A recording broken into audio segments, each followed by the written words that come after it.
परम सत्कार्यो गुरु प्यारी सात संगत जी राधा स्वामी जी। सात संगत जी, क्या हमने कभी इस बात पर विचार किया है कि सदगुरु से नामदान मिलने के बाद भी अगर हम दुखी हैं तो फिर इसमें किसकी गलती है? आमतौर पर हम अपनी कमियों को किसी दूसरे पर डाल देते हैं और यहाँ पर भी हम यही सोचते हैं कि हमारे अंदर तो कोई कमी नहीं है, कमी किसी दूसरे में ही है। और कहीं ऐसा तो नहीं है कि यह नाम ही गलत हो, और कहीं ऐसा तो नहीं है कि हमारे गुरु ही पूरे ना हो, या फिर कहीं ऐसा तो नहीं है कि जब हम सिमरन करने बैठते हैं तो फिर हमारे घर के बच्चे शोर करते हैं, कोई टीवी चला लेता है और हमारा ध्यान भक्ति में नहीं लगता। या फिर ऐसा भी हो सकता है कि हमें नाम जपने का जो तरीका समझाया गया है वही सही ना हो। ऐसी बहुत सारी बातें होती हैं जो हम दूसरों पर डालने की कोशिश करते हैं, जिसके कारण हम दुखी रहते हैं। और जब हम नामदान की लाइन में लगे थे, जब हमारे अंदर नामदान लेने की तड़प पैदा हुई थी, तो हमारे मन में बहुत ही अच्छे अच्छे ख्याल थे कि सदगुरु से नामदान मिलने के बाद जैसे हमारी जिंदगी ही बदल जाएगी, क्योंकि जब हमें नाम मिल जाएगा तो फिर हम गुरु वाले हो जाएंगे। यानी हमें नाम मिल गया तो हम मानते थे कि हमें वह परमात्मा मिल गया है। नामदान मिल जाने का मतलब होता है कि हमने संत मत में अपना दाखिला करवा लिया है। परमात्मा तक पहुंचने के लिए हमें बहुत अभ्यास करने पड़ेंगे।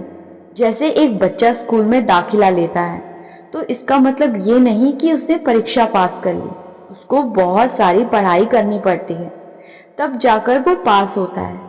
ऐसे ही नाम मिल जाने के बाद जब हम भजन सिमरन करते हैं, उसके बाद हम उस मालिक तक पहुंच सकते हैं। नामदान लेते समय हमने यही सोचा था कि सिमरन भजन करते रहेंगे, लेकिन अब देख लो कि हमारी सच्चाई तो बहुत जल्दी सामने आ गई।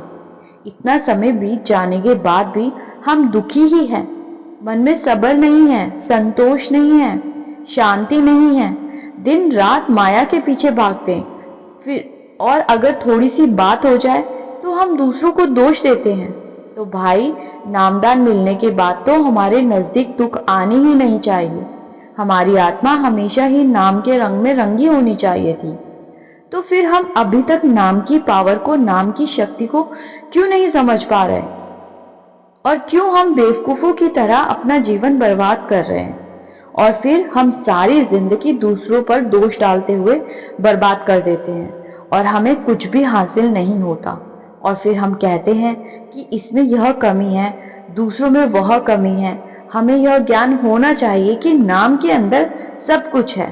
पहली पातशाही श्री गुरु नानक देव जी महाराज फरमाते हैं, शब्द धरती शब्द आकाश, शब्दे शब्द दया प्रकाश। आप जी नाम की महिमा करते हुए हमें समझा रहे हैं कि यह सारी सृष्टि नाम के सहारे ही टिकी हुई है। इस सारी सृष्टि में नाम ही समाया हुआ है और इसी नाम ने सृष्टि की रचना की है और यही नाम सृष्टि को चला रहा है। और अगर परमात्मा ने अपनी मौज में आकर इस सृष्टि से नाम को अपने पास बुला लिया तो फिर यहाँ तबाही आ जाएगी। लेकिन हम क्या करते हैं कि इस कान से सुन लिया और दूसरे कान से निकाल देते हैं। तो इसीलिए हम अभी तक नाम को समझ नहीं पाए हैं। कबीर साहब जी फरमाते हैं, जब ही नाम हृदय धरा भया पाप का नाश, मानो चंगी आग की पुरानी घास। कबीर साहब जी फरमा रहे हैं कि जब हमारे हृदय में नाम बस जाता है तो फिर हमारे सभी पापों का नाश हो जाता है, हमारे सभी पाप खत्म हो जाते हैं। इतनी ताकत है नाम के अंदर। जैसे उन्होंने उदाहरण दिया कि जैसे किसी पुरानी घास का बहुत बड़ा ढेर है और उसमें अगर एक छोटी सी चिंगारी डाल दी जाए तो वह आज उस घास को भस्म कर देती है। और इसी तरह हमारे शरीर के अंदर भी विषय विकारों की आग हमेशा जल रही है। काम, क्रोध, मोह, लोभ, अहंकार, इन विकारों की आग हमारे अंदर हमेशा ही जलती रहती है। मैं ये भी इकट्ठा कर लूं, मैं वो भी इकट्ठा कर लूं, मेरी सब इज्जत करे, मैं सबसे ताकतवर बन जाऊं, मेरे पास बहुत धन हो। तो भाई, यह क्या है? सतगुरु से नाम लेने के बाद यह सब कुछ तो खत्म हो जाना चाहिए।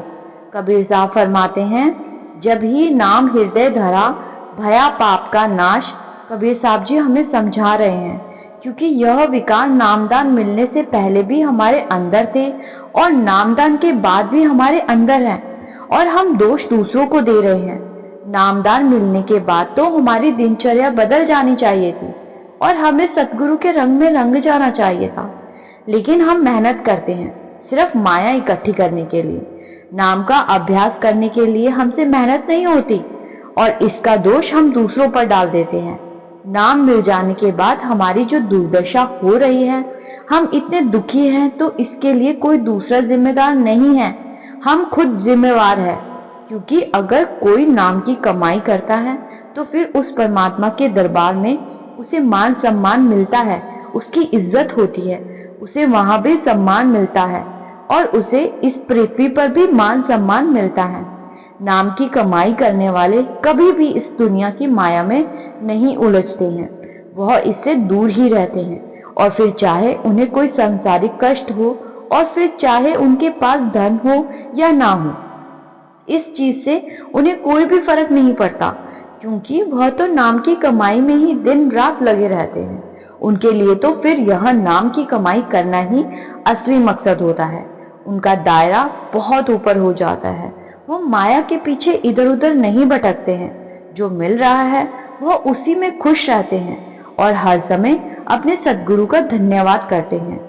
साध संगत जी, जब हम अपनी सोच के दायरे को बड़ा कर लेंगे और ये समझ जाएंगे कि नाम की दौलत ही सब कुछ है, तब हम दुखी नहीं रहेंगे, क्योंकि तब हमें दुनियावी तकलीफों का जरा सा भी असर नहीं पड़ेगा। हमें फर्क नहीं पड़ेगा कि हमारे पास कितनी जमीन जायदाद है, कितने पैसे हैं, कैसा घर है, क्योंकि हम समझ जाएंगे कि ये सब कुछ हमारे किसी काम नहीं आने वाला, और जो असली दौलत है हम उसको इकट्ठा करने में लग जाएंगे। साध संगत जी, वीडियो अच्छा लगा तो लाइक और शेयर जरूर कीजिएगा। गुरु प्यारी साध संगत जी, राधा स्वामी जी।